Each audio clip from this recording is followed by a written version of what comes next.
Sasa mbere yuko dukomeza rero mubanze mu following umuntu bita Mrs. Baho nkawe, noneho mwitandukanye n'ingeruza, mwitandukanye n'inkirabuheri, mwitandukanye n'ibigarasha, mudufollowing turi abantu banyu.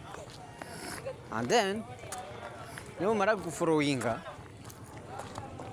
muraba mugize neza cyane. Ubwo birarangira gute rero?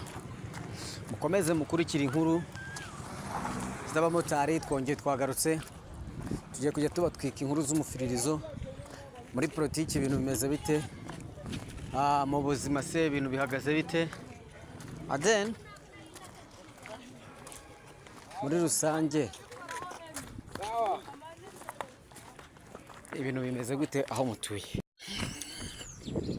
Bon, once again my people mumeze mute. Long time. Ewana. Sasa narimaze igihe nta makuru y'abamotari mbahato. Munyihanganire, hari abantu bambaje ngo ese ngo motari wawe ngo yaba yarapfuye cyangwa se motari wawe moto barayifashe, ngo motari wawe ngo byagenze gute ko nta makuru ya motari tukibona. Ikibazo motari ntaho yagiye, abamotari barahari. Ahubwo hari ibyo tuba tukiri gukusanya, hari inkuru ziba zicicikana, hari izo tutavuze umuryango ntago twazimenye kugira ngo abamotari ntibazizi. Abamotari inkuru zo baba bazizi. Abamotari inkuru ziba zihari cyane, ziba zihari ku bwinshi. Duherukana rero turi mu nkuru zo muri Sipiro, tugarutse nanone hano mu nkuru z'abamotari.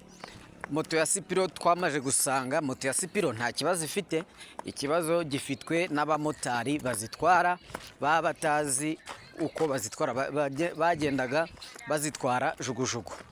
Naho ubundi moto ya Sipiro nta kibazo na kimwe ifite.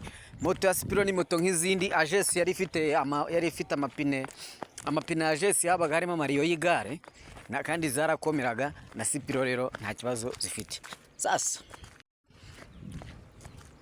ni nako kandi tuvuye muri moto za Sipiro katwinjire noneho rero sasa ni ibiki bivugwa mu bamotari. Mu bamotari cyangwa se mu nkuru dukesha abamotari harimo ikibazo kigira kiti, ni ikibazo kireba inzego z'umutekano by'umwihariko z'ibanze zo hasi, zimwe zifata abazunguzayi. Abamotari bo baragira bati, bantu mushinzwe gufata abazunguzayi, mwumva ikibazo kiri mu bamotari, namwe mudusubiza abadukurikira nyine mutubwire uko mubyumva. Abamotari baragira bati, kuriya kuntu mufata umuzunguzayi, abafite umuntu, abafite cyangwa se umuryango, cyangwa nawe yitunze, abafite abantu atunze muri make, warangiza ngo mukamufata mukamwambura ibyo afite, hari aho babambura yaburi amafaranga ngo ibihumbi 10 byo gutanga byo kwigombora, kubera ko ngo ari amafaranga atanga ntagatuma bamusubiza ibintu, ngo niba wigomboye mukamufunga. Ibibazo bikabira biti, nta bari abantu abashinzwe kurera cyangwa se ahigira agaburira, kandi n'ubundi gahunda ari yande aba yihangiye umurimo. Nta kuntu mwajya muperereza ngo mukamenya naho atuye, nabara n'ubundi mukaba mushyira mukajya kubafungana nawe. Nta bamotari babivuga ngo nimba mufashe umuzunguzayi mukamwambura ibintu bye, nta kuntu abana yaratunze cyangwa se umuryango yaratunze mwajya mugira ibyo muwugenera mukaba rimwe mu butunga. Ubwo ntago nzinga abamotari ni bande babazaga, gusa nyine nta makuru dukesha abamotari. Ni ikibazo cy'abamotari, icyo kibazo bifitiye ku bazunguzayi, ngo ari bari nyine bafatwa bakamburwa utwabo bagacucurwa, barangiza bakabafunga, cyangwa mbese ngo abariya baba basigaye. Ngo hari umuzunguzayi bigeze gufata, nayo ni inkuru y'abamotari. Baramufata baramutwara, yari umudamu yasize abana mu nzu hano mu karere kamwe ko mu mujyi wa Kigali. Ngo amaze kumusiga abana yabasize mu nzu, bamaze kumufata bamujyanye ngo bamaramo iminsi, abaturanyi bagiye kubona babona inyozi ziri guturuka mu nzu. ngo hari kera ariko ngo ni mu Rwanda rwa kera ntago ari urw'ubu. ngo mu Rwanda rwa kera, ngo kera nyine kera ngo ibyo bintu byabayeho. Ni amakuru twahawe n'abamotari tubibutsa ko inkuru iyo tuvuze ngo ni inkuru za motari, ni inkuru zabayeho cyangwa se zitabayeho. Ubifata uko nguko gusa umugani ugana kariho. Kandi ikindi tubiseguro, ntabwo tuba turi kugumura abaturage. Abazunguzayi mugende mukorere mu masoko yabagenewe, mukorere ahabugenewe, naho bitabaye ibyo babanyerondo baba bambaye civile. Hari izindi nzego zijya zibeshyirwa, hari inzego zijya zibeshyirwa ngo hari abantu baba bambaye civile ngo bafate abazunguzayi ngo ni abapolisi. Wapi, hari abantu baba ari abanyerondo. Kuri nahawe n'abamotari nayo. Ubwo rero sumbaze ngo abamotari bababona bate? Murabizi ko inkuru z'imihanda zo nyine tuzikesha abamotari, niyo gahunda. Ubwo rero mutubwire, murabyumva mute? Ese mwebwe abadukurikira murumva bikwiye ko bajya bafata umuntu bajya kumufunga bakajya no gushaka abo yareraga ngo nabo babafungane nawe, cyangwa se leta hari ukuntu yashyira akantu ka kontribisiyo bajya bamenya nimba umuntu yari afite umuryango byibura mu mudugudu yari atuyemo cyangwa mu kagari, bakareba ukuntu bashaka ibintu bimutunga mu gihe wenda atarasohoka, bataramurekura ngo asubire kongera kubahigira, cyane ko n'undi iyo bafashe barabarekura n'undi bagasubira muri ya mirimo.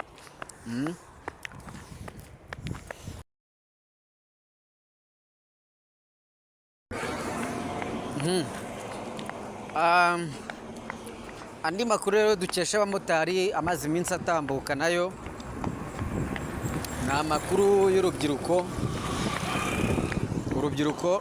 Ubushomeri ngo mu rubyiruko bumeze nabi.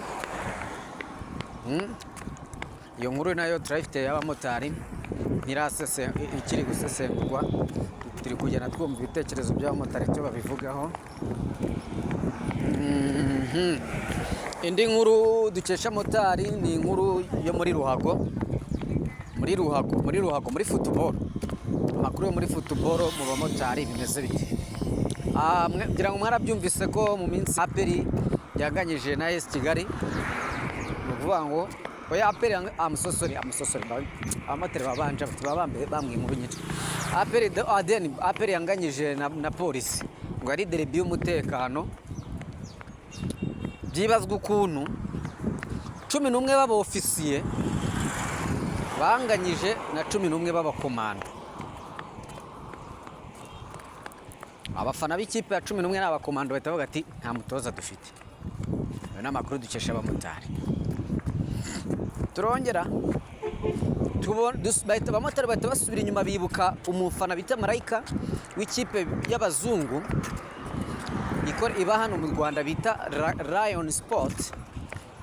Umufana bita Marayika nawe ngo yagaragaye yisize irange yamba umwenda wa 11 n'abajepe ariyo APR ari muri studio. Byongera kugaragara ikipe yongera kugaragara ari mu myambaro ya Lion. Ubwo ngo rero yatsindaga ikipe y'Imusanze mu makoro no mu birayi ikomeye, kuko ngaho bahera bavuga ko ikomeye ngo nuko ari ikipe yatsinze, ikipe ifite abakinnyi bahembwa amafaranga nayo gupfa ubusa. Yayikubise ibitego 3-2.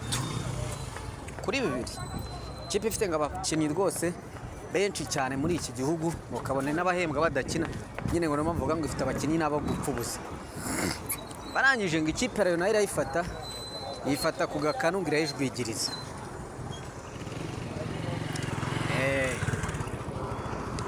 Ni amakuru abamotari bafite.